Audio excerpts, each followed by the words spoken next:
majority of the students, they are self-funding their education. And education in US universities is expensive, right? If you're going as an international student. So first, Malay, what are different kind of financial supports available, right? Because we hear financial aid, grants, scholarships. So if you can help us at a broad buckets, what are the options available with the students? Welcome to the College Quest, a podcast where we help you to navigate for your college readiness journey. In today's episode, we are touching on a very important topic, which is about funding your education. We would be discussing different ideas from financial aid and scholarship.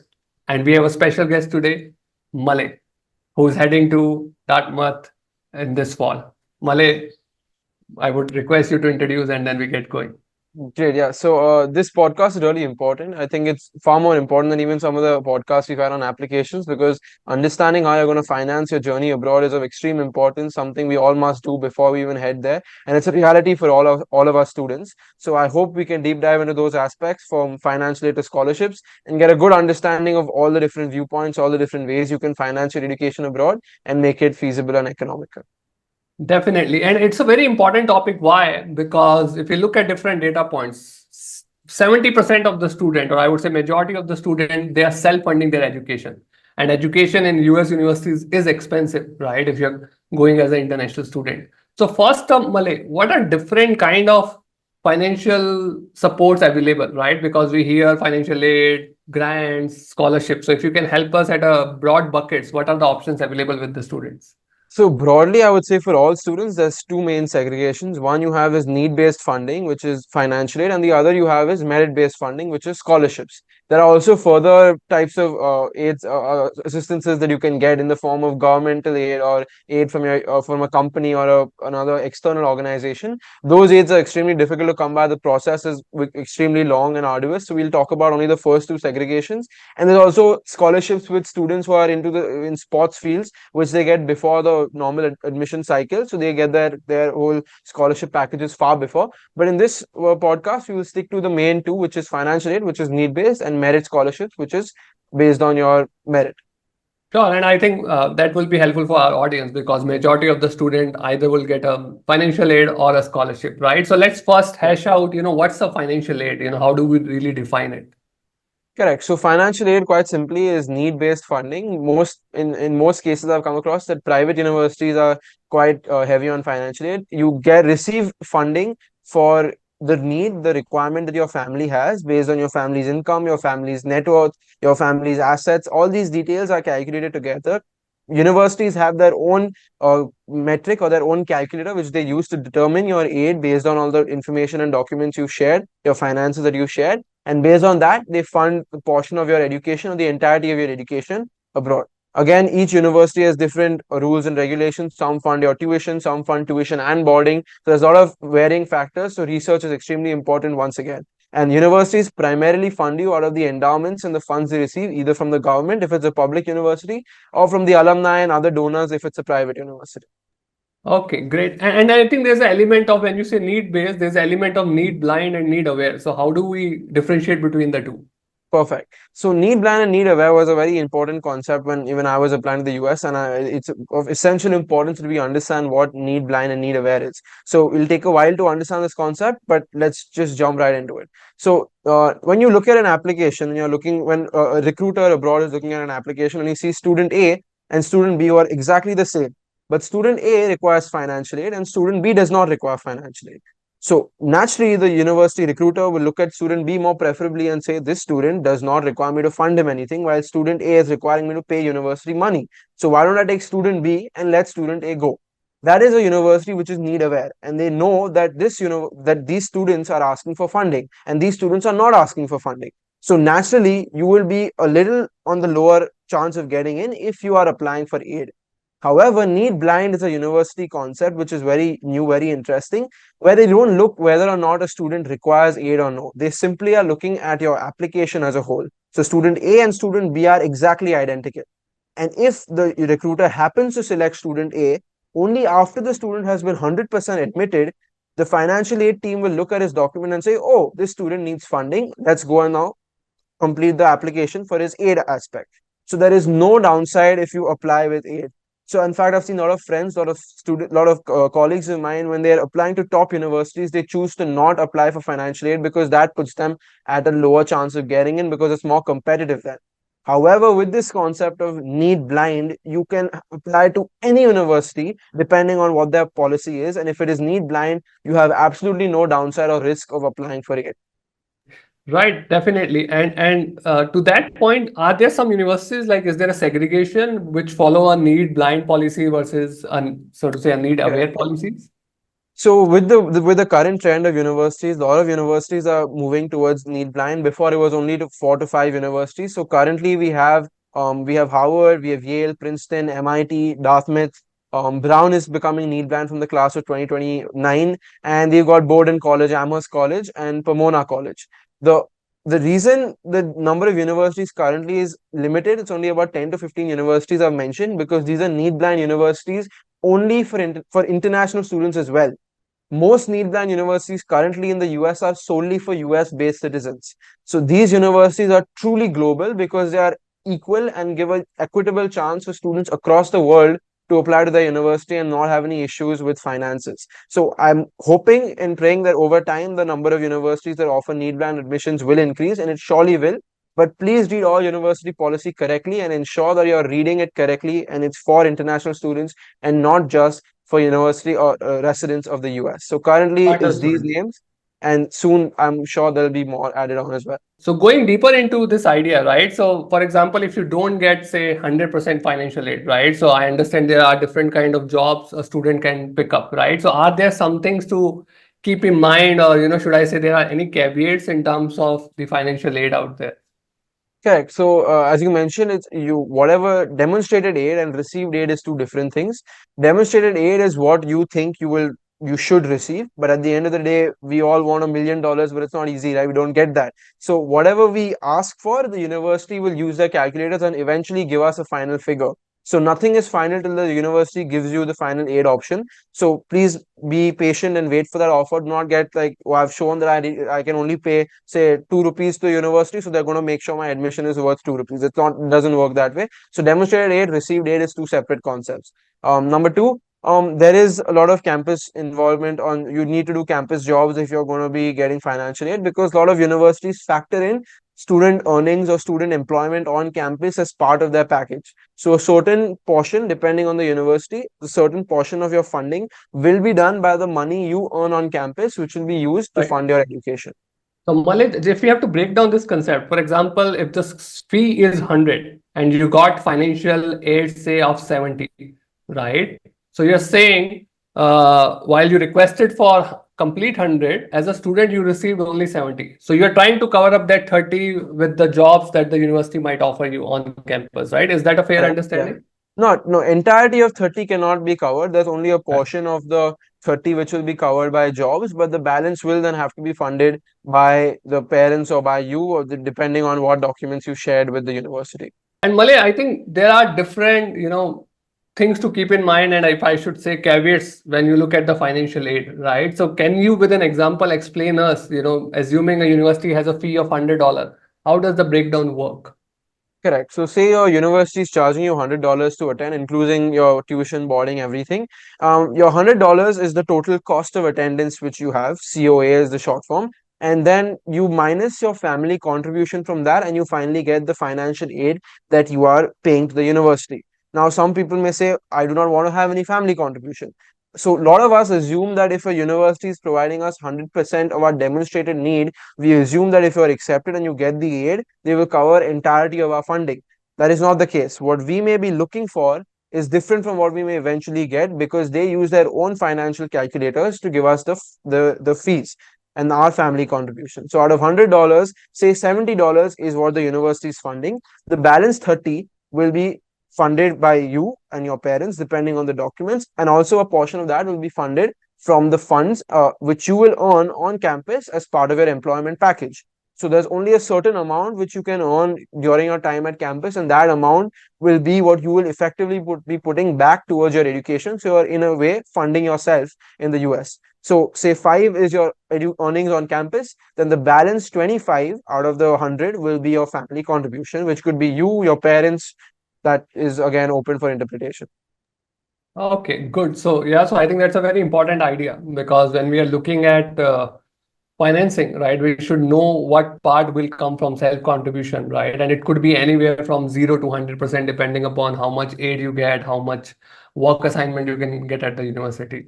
Yeah, thanks, Malay, for that understanding, right? Where students, as we were talking, right, they can receive anywhere between 0 to 100% based on their application, right? Another important aspect is, you need a lot of documentation as you apply for financial aid. So can you give us a brief highlight in terms of what are those key documents? Perfect. Yes. As I mentioned, financial aid is based on need. And how does the university calculate your need? They need to understand your family's income, your family's expenditure, the assets that you all have, your total net worth, liquid assets, non-liquid assets. So this is a very interesting, deep topic which you need to get involved with. So there are a lot of documents that are required in this process as well. One would be the CSS profile, which is necessary for all students who are international students. And there's an IDoc where you basically send your tax returns to a company to your university, and that's how they can check and validate the information that both are aligned. For US citizens, there's the common document which you keep hearing about, which is the FAFSA, but for international students, you have the CSS profile.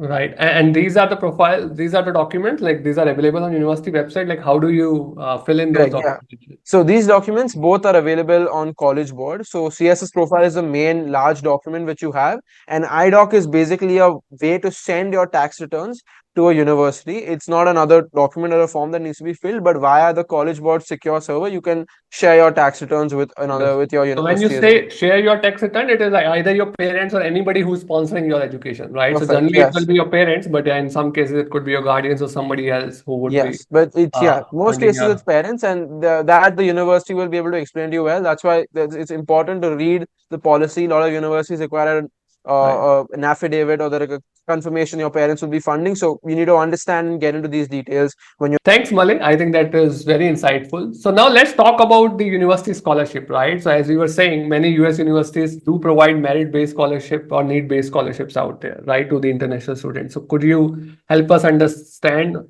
different kind of options available over there? Perfect. Yeah. So, as we already covered, I said there were two main tranches. One is your financial aid, which is need based, and the other is merit based scholarships. In financial aid, again, we spoke about need aware and need blind. Now, let's go to the other tranche, which is scholarships. Scholarships, as the name suggests, is based on merit. There are very few select scholarships which take merit and need both into account. Let's like right now talk about the merit aspect. So, scholarships are mainly, I've also noticed that they're usually offered by public universities as their funding is smaller, so they are not able to offer as many financial aid students and applications. So it's mainly scholarships which are restricted to a few number of students. Scholarships, it goes without saying, very, very difficult to get. You have to go the extra mile in a lot of cases to get merit scholarships in good universities. And you, again, there's a lot of varying factors that go into a scholarship. There's some scholarships that are internal, which is part of the application. The moment you apply to that university, you're automatically considered. An example of this could be University of Southern California. The moment you apply to the university, all students have an equal chance of getting their scholarships based on their application. There are some scholarships which are external organizations. So there are certain organizations which are affiliated with colleges, and there's a separate application process altogether to apply for these scholarships as well. There's the Fulbright scholarship. There's a lot of other names. There's the Robertson, Jefferson scholarships. They are all scholarships which are not directly associated with a university, but they are affiliated rather, and you apply to these organizations and eventually link to your university. So there's Right. internal, there's external, and there's a lot of applications that go into a scholarship. So sometimes mainly it's for the full ride scholarships where there's a huge application over and above the normal application. So students who are looking to get a scholarship really need to go that extra mile or start their process or the journey to applying to the university earlier on with their essays, with the activities, honors, all whatever the university might require, maybe even an additional interview. So things like that always will take a little longer time, but at the end of the day, if it's a scholarship, it's well worth it. Right. And I think an interesting point that you highlighted, right? A lot of public universities would go for a merit scholarship, right? So are there some examples which are top universities who offer scholarships? So yeah, the one example was Indiana University. There are also a lot of private universities. It's not a standardized thing. I've noticed the trend of public universities, but even universities like Emory, USC, like I mentioned, another university which offers scholarships is UNC Chapel Hill, which is a public university. So there's University of Virginia. There's a lot of it's limitless. The research that you can get into in terms of this funding Is is there a limitless. common place where students can understand about these scholarships, or they have to go to the individual website of these universities? Yeah, so there's of course not a common place as such in terms of the research and understanding the aid and the cost of applying that. There's one big, very good website called My Big Future by College Board, which is the best. It's like a golden standard in terms of starting your research for the universities abroad. You can see what's a public university, it's a private university, the acceptance rate, whether it's a reach, a target, dream university. You can also see the cost of funding, the general tuition costs, Right. the scholarships and the aid offered. So here it gives you a very consolidated format of almost 2000 to 5000 universities put together on one website, and you can favorite universities, you can like them, and then you can eventually make your dream list of universities. But then to get the detailed, more clear information, I would always recommend you have to check the original official website of a university, because any Yeah. affiliated website is not responsible for providing you accurate information. The university's policies, guidelines keep changing every year. That's a constantly evolving process. If you're applying for scholarships or financial aid, having a complete understanding is only possible via having an access to their official website. Right. No, I think that makes sense, right? Because this information is dynamic and as the same time very important information, right? Correct? Yeah. And there's an opportunity if the students or families can't do it by themselves, they can even take the support of counselors, right? So again, it depends if you have the time and the bandwidth to do it yourself, or you can always take a guidance in the process, right? So, and you mentioned one interesting aspect is you have to submit additional documents, write the essay. So anything specific, any kind of specific theme that you like to highlight for these essays, because already we have spoken about personal essays, supplemental essays. Now there are more set of essays, so how does this essay differentiate, and what we should be writing in them? So it's really a task. Sometimes you think of it in totality, the number of essays that you need to really write for your applications. Right. So this should just further cement the understanding that essays are very, very important. But to just give you a clearer picture, it depends on what the university is looking for. A lot of universities for scholarships ask, why do you think you deserve this scholarship? Or what would you like to say to the alumni or the founder of this scholarship? Or why do you think that you stand out above the rest? There's a lot of these interesting questions, and this is one way of doing it which I found was quite unique, that you can say that if you do not give me the scholarship somewhere, your university, you are missing out because I will not get a chance to attend the university. So there's a lot of different ways you can attack these questions. You can somewhere try to say that, you know what, I'm damn good and your university is going to be missing out if you don't admit me. So there's ways and means of conveying a point that you deserve the scholarship. So eventually, whatever suits your metric or whatever you think fits in well with your personality is how you can showcase a scholarship. But it is again a lot of thought-provoking essays involved about why you deserve it. So you must have clarity and confidence that I should get this scholarship because I'm worthy of it, and then work accordingly.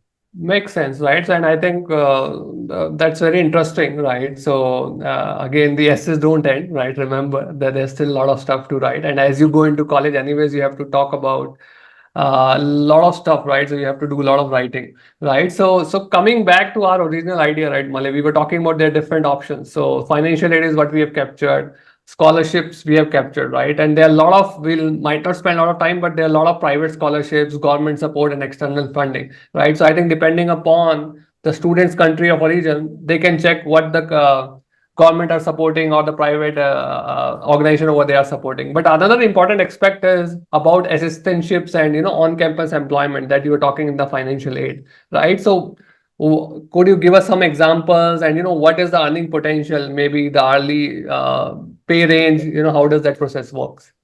So, one thing you must be ready to do when you go to the US is you should be ready to work no matter what the job might be offered. The jobs that are offered are quite nice and not too menial, too labor intensive. But being a part of on-campus employment is essential if you want to be able to fund your education in the US. And it's all of this that comes together. You study in the US, you work in the US, you meet new people. That's what the effective journey is all about.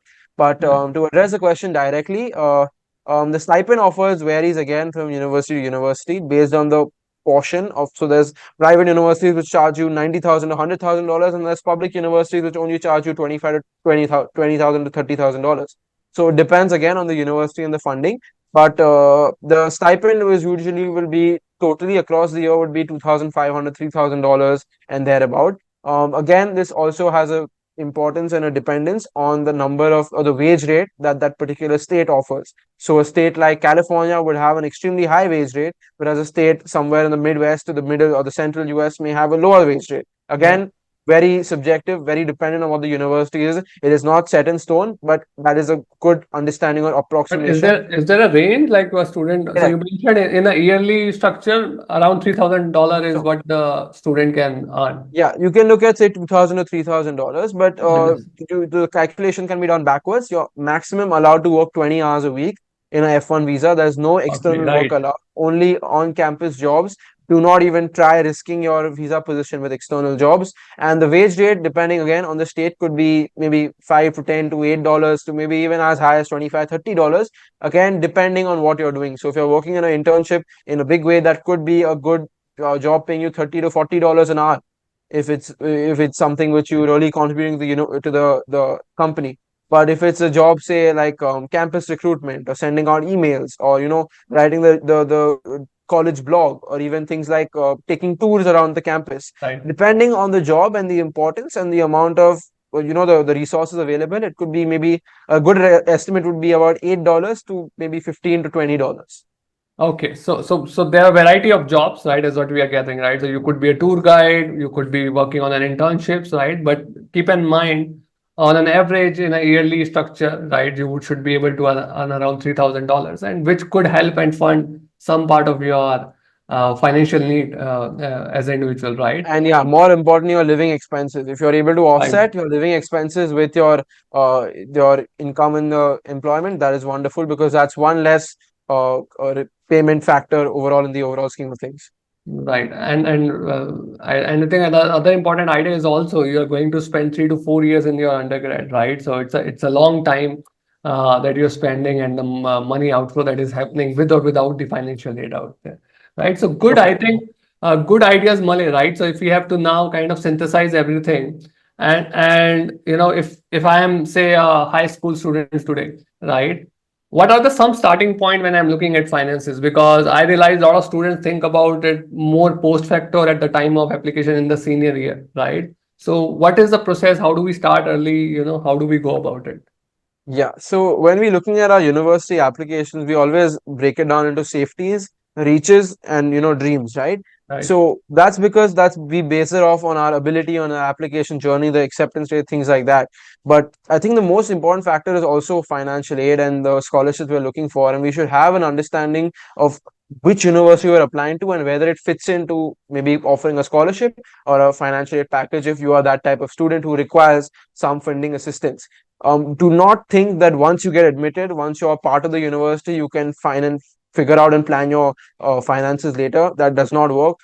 Always finances comes first. You should have an understanding of what is required, what the university is offering, and only with the finances will you apply to the university. Have a clear understanding of deadlines. Scholarship deadlines are sometimes very early. They always are accepting scholarship students and their applications earlier on. The essays, all of this goes on much earlier. So if you miss the ship, you miss it completely. So be well aware of these deadlines. Do not take anything for granted. Having a holistic blend of universities is necessary. Some that give you aid, some that give you scholarships. Do not try to think you'll get the best and the 100% full ride scholarships in every university. It is a very difficult process, and there's thousands of students like you who are gunning for that one position. So have aid, have scholarships. It should be a good mix of everything. And I cannot stress this enough. Keep documentation in place beforehand. As I mentioned, these deadlines are quite early. If you think November 1st is the early deadline for ED, some of these deadlines go much before that to even October and maybe even September. So have the documentation in place, have whatever the financials, you get your parents involved, let them look at the CSS profile. These forms are long, they take time. There's a lot of proof and documentation that needs to be done. So keep this ready beforehand and ensure all the details are correct. And most importantly, do not misread websites. There's a lot of overlying factors: need blind, need aware, merit scholarships, need scholarships. There's international students, US citizens, FAFSA, CSS. So be careful in reading. Have a Excel sheet, have a Word document where you put all these details in a very clear format. Do not misread and on the last minute realize that, oh, this college only offers assistance to US students, because there are a lot of varying factors that go on. It's not one fits all. It's not only one to a clear segregation. There are a lot of different universities and different university policies. So ensure the research is top notch, is key, and keep documentation ready earlier on. That's the Right. most important two factors. That's what I would recommend to a high school student looking to apply in the next 1 or 2 years. Right, definitely. And I think the research should start early, right? And as you said, as we build our focus in terms of looking at top 10, 12 universities that we are applying, scholarships, financial aid is one of the key factor, right? So, and if we start early, we'll have a better understanding. And as you rightly mentioned, for international students, it becomes much more important because the financial aid is limited, right? And there are students from all over the world applying for almost similar kind of the financial aid and the scholarship. So very important and critical to cover on that, right? Yeah. So Malay, I think these are very meaningful insight, right? And to all our audience, this is what all we had for today's episode. And I believe this information is very helpful as you plan your studies in US, right? Whether you are an international student, I think this podcast will really help you. But even if you are a US citizen, we would highly recommend you go and check what are the processes. The forms might change, the amounts might change, but you still have to go through that journey of scholarships and financial aid, right? So join us next time as we bring in new nuances in terms of your college application process. Till then, stay safe and keep listening to the College Grad podcast. We wish you all the best.